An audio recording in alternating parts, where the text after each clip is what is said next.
On Friday, President Biden nominated Judge Ketanji Brown Jackson to the Supreme Court. Jackson currently sits on D.C.'s federal court and has been considered the frontrunner for the SCOTUS vacancy. Jackson's nomination marks the beginning of the confirmation process for the first black woman to the high court. Senator Lindsey Graham reacted to the nomination, saying that the, quote, radical left has won President Biden over yet again, adding that the Harvard-Yale train to the Supreme Court continues to run unabated, seemingly taking shots at Brown's Ivy League background.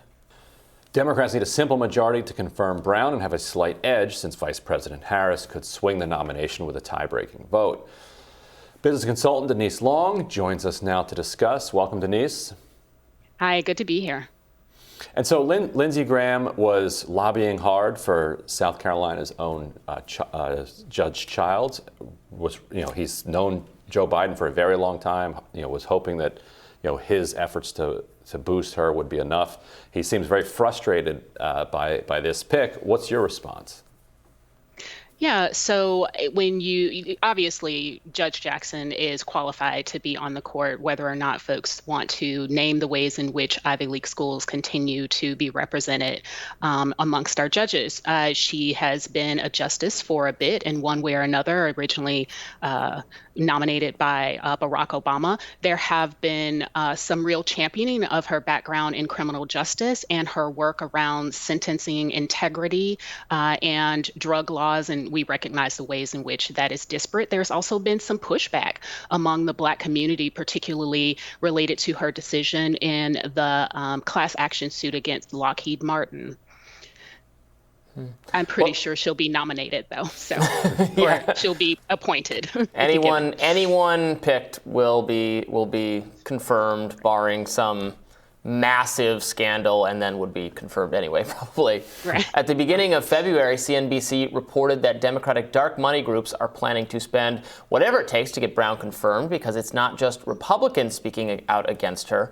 Just a couple of weeks ago, Alabama's first black federal judge, UW Clemon, questioned Jackson's commitment to black workers over a lawsuit filed on behalf of 5,500 black Lockheed Martin employees, as you just alluded to. He went so far to ask Biden to pass over Jackson in a letter to the president. Jackson presided over the case and denied a settlement that would have disbursed $22 million to the employees. According to Justice Clemon, that case addressed a root cause of systemic racial bias and denied black workers the right to seek evidence to prove their claim of company-wide discrimination. What more can you tell us about this case and why it's giving some people pause about her?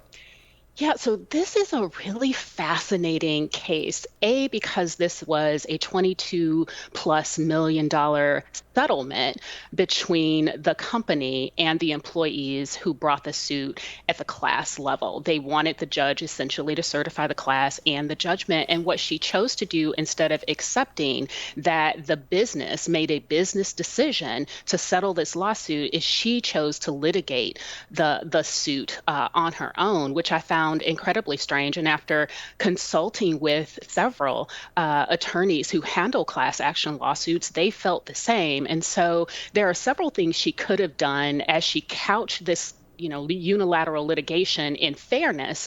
What she did is threw the baby out with the bathwater. And so people, they still back in 2019 are fighting for this to happen. And ironically, what has happened is Lockheed Martin has used the judge's arguments to say that to basically stall this case, it's a very bizarre decision, I think, on her part, because it wasn't just about the money as well, which we can talk about a little bit more, which is important. These suits about discrimination are very much about people changing the culture of fairness or unfairness in an organization. 50 to 60+% of employees who leave tech industry based on discrimination really want to see change in policy and practice. It's not just always about the payout. Yeah, what's your read on what drove this unusual decision? Yeah, so that's part of the question, right? So part of the question is, did this judge use her judicial discretion, in the ways that are outlined on paper to protect the employees, the members of the class who will get maybe a lesser amount in the settlement? If that was her concern, what she could have done is appointed a master, right, to take a look at the 5,500 members of the class, decide the sort of span and scope of the discrimination and what each would get. But again, it's not just about the money. I don't understand if maybe she didn't understand how important the programmatic elements of the lawsuit were. And that's where the real meat of this lied. They looked at data-driven decision making. They were going to seat a counsel to help the company review its process, its performance review process, make sure that that was fair, add some quantitative, unbiased elements to it, in addition to including the board in understanding this diversity, equity, and inclusion blunder, alleged blunder at Lockheed Martin. I don't know what drove this decision. I'm not sure if she didn't understand the history at Lockheed Martin in regard to racism as well, recognizing that 14 employees in Meridian, Mississippi were killed some 10 years earlier at a Lockheed Martin facility where executives did know that this person was a danger for a year or more and did nothing about it. Hey, I wonder if it's, and I forget the guy's name, but she worked directly with the lawyer who's famous for having done the 9/11 settlement. And whenever there's a giant settlement, they bring this guy in to do these settlements, and she was his right-hand person for a while. So I wonder if she felt sort of like, well, I'm trained at this. I'll handle this. I know how to do these. I did, helped with these other major ones.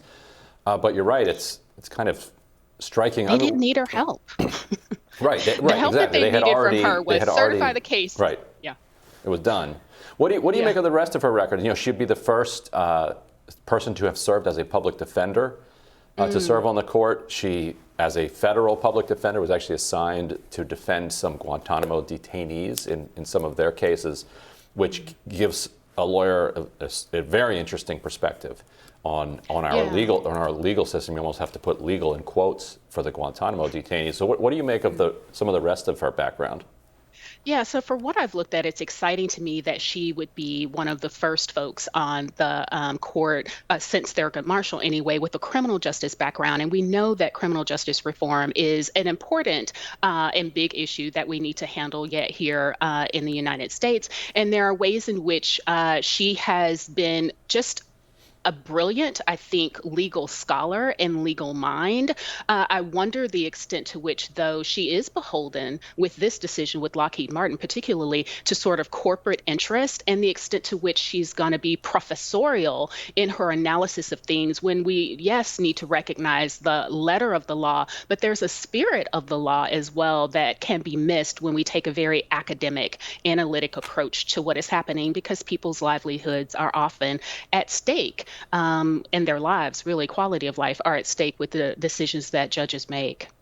Yeah, she seems to me extremely qualified, and now, as any number of other choices would have also been extremely qualified. I mean, there are lots of people who are equally capable of serving on a Supreme Court that only has there's only 9 seats, way more than 9 people in the country who could possibly do it. I don't know. Do you make anything, though, of Lindsey Graham's point that this is another, Ivy League educated person? I think 8 of them. I think everyone but Barrett, right, is Harvard, Yale. Is there a criticism there of the kind of, I guess, elitism of the court, or of only considering elite backgrounds?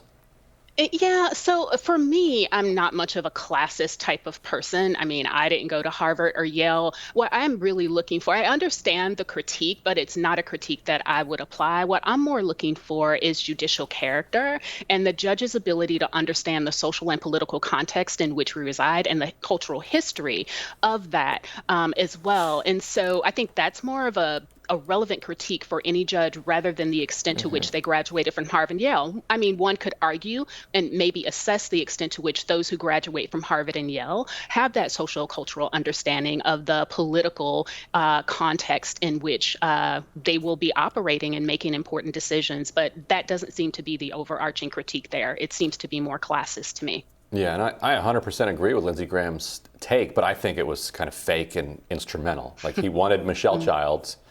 Michelle Childs would be benefited by that argument, so he made that argument. I don't think he actually feels in his bones that he's got any huge problem. The radical left wins again, Ryan. Left wins again. Notch another W. Denise, thank you so much for joining us. Really appreciate it. Thanks for having me. Good to see you. And we'll have more Rising right after this.